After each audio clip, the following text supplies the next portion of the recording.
प्रथम वर्ष के विद्यार्थियों, मैं आपकी हिंदी की प्रवक्ता श्रीमती सीमा, गवर्नमेंट कॉलेज बहादुरगढ़ से। विद्यार्थियों, आज हम पढ़ेंगे भक्ति परंपरा का उद्भव और विकास। हिंदी साहित्य में भक्ति के उद्भव व विकास की कथा जानने के लिए सबसे पहले हमें भक्ति के स्वरूप को समझना होगा। भक्ति शब्द भज धातु में कितन प्रत्यय लगने से बनता है, जिसका अर्थ है अनुराग, श्रद्धा, सम्मान और सेवा। आध्यात्मिक अर्थ में आराध्य के प्रति अनुरक्ति का नाम ही भक्ति है।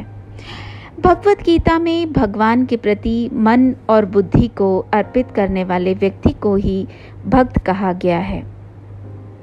शांडिल्य भक्ति सूत्र के अनुसार ईश्वर में परम अनुरक्ति ही भक्ति है। वल्लभाचार्य ने भगवान में महात्म्य पूर्वक सतत और सुदृढ़ स्नेह को ही भक्ति माना है। इन परिभाषाओं से ये निष्कर्ष निकलता है कि परमात्मा के निर्गुण या सगुण रूप में महानता के दर्शन करते हुए उस महत्ता के प्रति श्रद्धा से अवनत होना ही भक्ति है। भक्ति के स्वरूप का ज्ञान हो जाने के पश्चात हमारे सामने ये प्रश्न उठता है कि मध्यकाल के पूर्व में अचानक भारतवर्ष में भक्ति की धारा कैसे बही। क्या आचार्य रामचंद्र शुक्ल का ये कहना है कि अपने पौरुष से हताश जाति के लिए भगवान की भक्ति और करुणा की ओर ध्यान ले जाने के अतिरिक्त दूसरा मार्ग ही क्या था? या बाबू गुलाब राय का ये कहना है कि मनोवैज्ञानिक तथ्य के अनुसार हार की मनोवृत्ति में दो बातें संभव है, या तो अपनी आध्यात्मिक श्रेष्ठता दिखाना या भोग विलास में पड़कर हार को भूल जाना। भक्ति काल में प्रथम प्रवृत्ति पाई जाती है, परंतु ऐसा नहीं है। इन दोनों मतों का खंडन करते हुए आचार्य हजारी प्रसाद द्विवेदी कहते हैं, ये बात अत्यंत हास्यास्पद है कि जब मुसलमान लोग उत्तर भारत के मंदिर तोड़ रहे थे, उस समय अपेक्षाकृत निरापद दक्षिण के लोगों ने ईश्वर की शरणागति की प्रार्थना की। मुसलमानों के अत्याचार से यदि भक्ति की भावधारा को उमड़ना था तो पहले उसे सिंध में और फिर उत्तर भारत में प्रकट होना चाहिए था, पर हुई दक्षिण में। यहाँ ये बता देना आवश्यक है कि उत्तर भारत में पदार्पण से पूर्व दक्षिण में भक्ति की ये धारा पिछले 200 सालों से बह रही थी। वास्तव में भक्ति का उद्भव प्राचीनतम भारतीय धर्म साधना और साहित्य से हुआ। भक्ति के बीज तो वेदों में मौजूद हैं। महाभारत तक पहुँचते पहुँचते वैष्णव भक्ति का पर्याप्त विकास हो चुका था और विष्णु की नारायण के रूप में उपासना होने लगी थी। गीता तो ज्ञान, कर्म और भक्ति के समन्वय का ग्रंथ है ही। महाभारत के पश्चात 600 ईस्वी पूर्व भगवान महावीर और महात्मा बुद्ध ने अपने अपने अहिंसा प्रधान भक्ति संदेशों द्वारा भक्ति की धारा को आगे बढ़ाया, परंतु ईस्वी सन की शुरुआत के बाद 6ठी शताब्दी से लेकर 9वीं शताब्दी तक बौद्धों और जैनों ने अपने राज्याधिकारों का प्रयोग करते हुए शैवों और वैष्णवों का दमन किया। फलस्वरूप दक्षिण भारत में आलवार भक्ति धारा उत्पन्न हुई। आलवार संत दक्षिण से उत्तर की ओर आए।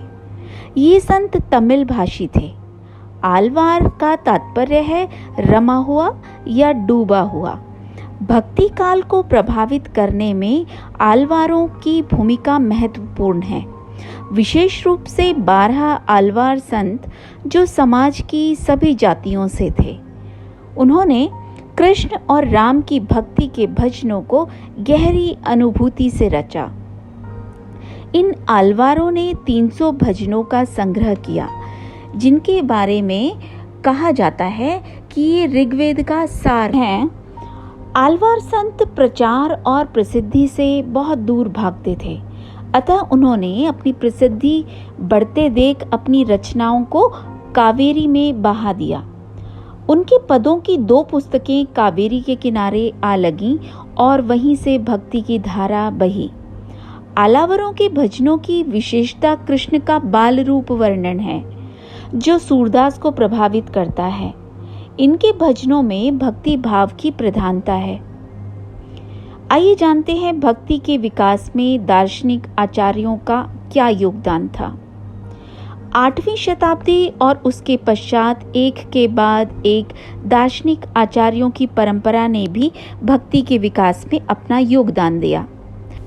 सर्वप्रथम नाथ मुनि ने आलावरों के बिखरे हुए भजनों का संग्रह प्रबंधम में किया।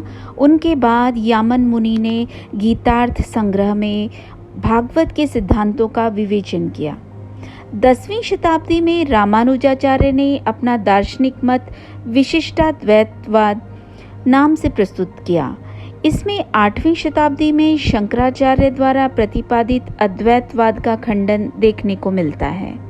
इसके बाद माधवाचार्य का द्वैतवाद, निम्बार्काचार्य का द्वैताद्वैतवाद, वल्लभाचार्य का शुद्धाद्वैतवाद आदि भी विशेष दार्शनिक सिद्धांत थे जो शंकराचार्य के विरोध में उठ खड़े हुए। परंतु शंकराचार्य का अद्वैतवाद भक्ति काल की निर्गुण भक्ति धारा के कबीर और जायसी के काव्य में प्रकट होता है। कबीर और जायसी ने जहाँ शंकराचार्य के निर्गुण को अपने काव्य का आधार बनाया, वहीं गोरखनाथ के नाथ पंथ की हठ योग साधना को ज्ञान का आधार मानकर अपने पदों की रचना की।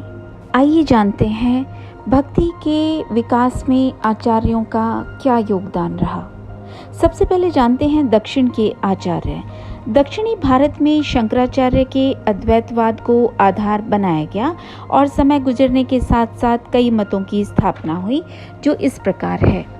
मध्वाचार्य, इन्होंने द्वैतवाद की स्थापना की। इन्होंने माना कि जीव और ब्रह्म दो परस्पर निरपेक्ष तत्व हैं। जीव ब्रह्म से उत्पन्न होता है, परंतु वह न ब्रह्म बना रहता है और न ही वह पुनः ब्रह्म में विलीन हो सकता है।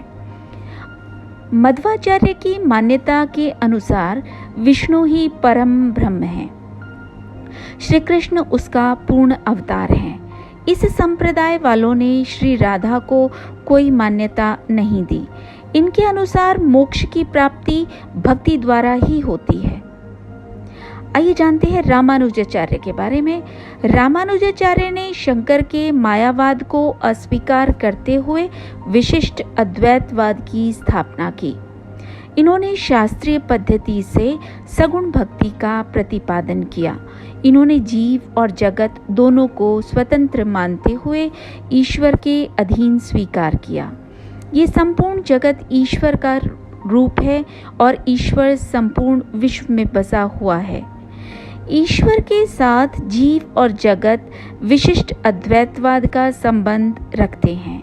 इन्होंने जिस संप्रदाय की स्थापना की उसका नाम श्री वैष्णव संप्रदाय है। आगे चलकर तुलसीदास इसी मत से प्रभावित हुए। इन्होंने विष्णु के विभिन्न अवतारों को मान्यता दी। आइए जानते हैं मध्यकालीन उत्तरी भारत और भक्ति आंदोलन।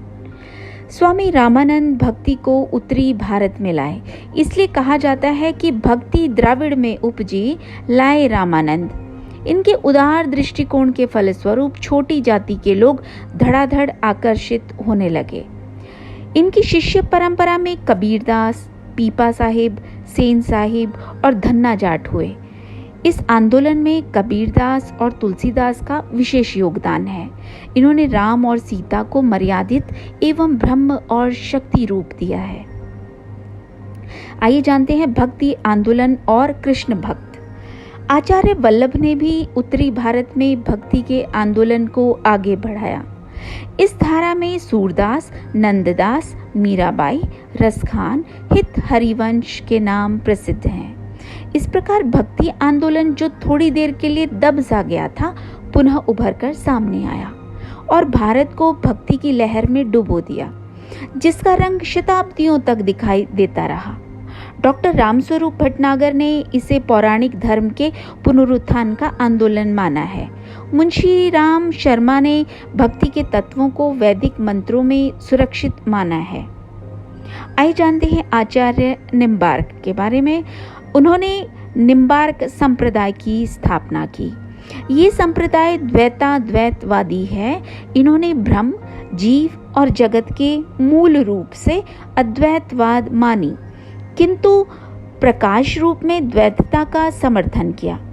इनका विश्वास है कि जीव ब्रह्म से भिन्न होते हुए भी उसी में अपना अस्तित्व मिला देता है। जीव को चरम मिलन की साधना से भक्ति करनी चाहिए। निम्बार्क को सूर्य का अवतार माना गया है। इन्होंने राधा और श्री कृष्ण दोनों को माना है। आइए जानते हैं विष्णु स्वामी के बारे में। इन्होंने विष्णु संप्रदाय की स्थापना की। ये शुद्धाद्वैतवाद में विश्वास रखते हैं। बाद में श्री वल्लभाचार्य ने इसी संप्रदाय का अनुसरण किया। इन्होंने गीता, श्रीमद् भागवत पुराण पर काव्य लिखे। आइए जानते हैं रामानंद जी के बारे में। इन्होंने रामानंदी संप्रदाय की स्थापना की। इन्होंने विशिष्ट द्वैतवाद को माना। इन्होंने विष्णु अथवा नारायण के स्थान पर श्री राम के अवतार रूप को मान्यता दी। इन्होंने कर्मकांड के स्थान पर भक्ति पर बल दिया। इन्होंने जात पात की ओर ध्यान न देते हुए सभी जातियों के लोगों को अपनी शिष्य परंपरा में मिला लिया। इन्होंने उपासना का माध्यम लोक प्रचलित भाषा को माना। राम सीता की मर्यादापूर्ण भक्ति को वैष्णव धर्म में स्थान देने का श्रेय इन्हीं को दिया जाता है। कबीर और तुलसी दोनों ही रामानंद के अनुयायी माने जाते हैं। आइए जानते हैं चैतन्य महाप्रभु के बारे में। इन्होंने चैतन्य संप्रदाय की स्थापना की। इन्होंने बंगाल में विष्णु भक्ति का प्रचार किया। इनकी भक्ति परकीय भाव की है। इन्होंने अपने संप्रदाय में नृत्य, गीत, संकीर्तन को स्थान दिया। इनकी भक्ति भागवत पुराण से प्रभावित है। चैतन्य महाराज चंडीदास, जयदेव और विद्यापति के पदों का नृत्यपूर्ण गान करते थे। इनके संप्रदाय को गौड़ीय संप्रदाय भी कहा जाता है। आइए जानते हैं वल्लभाचार्य जी के बारे में। इन्होंने वल्लभ संप्रदाय की स्थापना की। इन्होंने पुष्टि मार्ग का प्रचार किया। पुष्टि का अर्थ कृपा या अनुग्रह है। श्री कृष्ण के अनुग्रह स्वरूप से ही ब्रह्म स्वरूप कृष्ण की अनुभूति होती है। वल्लभाचार्य ने पुष्टि को 4 भागों में बांटा। ब्रह्म, सत्य, चित्त और आनंद के रूप सर्वव्यापक हैं। इसमें वात्सल्य और सख्य भाव की भक्ति को मान्यता दी। सूरदास इन्हीं के शिष्य थे। सूरदास ने इन्हें पुष्टि मार्ग का जहाज कहा है। इन आचार्यों ने भिन्न भिन्न संप्रदायों की स्थापना की और साथ ही अपने सिद्धांत भी प्रतिपादित किए। इन्होंने भक्ति के आंदोलन को संपूर्ण भारत के कोने कोने तक पहुंचा दिया। आइए जानते हैं भक्ति आंदोलन और महाराष्ट्र।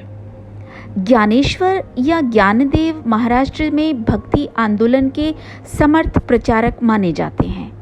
इन्हें भक्ति और योग की मूर्ति माना जाता है। इस क्षेत्र में इनके योग की सराहना की जाती है। इन्होंने कई संतों को भक्ति की प्रेरणा दी। इन्हें इतिहासकार ने भक्ति का प्रथम उत्थानकर्ता माना है। एकनाथ से भक्ति का दूसरा युग शुरू होता है। संत तुकाराम ने भक्ति आंदोलन को उत्तेजित किया। इनके द्वारा मानवीय अनुभूतियां सफलतापूर्वक चित्रित हुई। तुकाराम के बाद समर्थ गुरु रामदास का नाम आता है। इनका भक्ति आंदोलन के तीसरे उत्थान में महत्वपूर्ण स्थान है। इन्होंने कर्म, भक्ति और अध्यात्म का समन्वय किया। भक्ति आंदोलन महाराष्ट्र में फैलता ही गया और उसका प्रभाव बाहर भी फैलने लगा।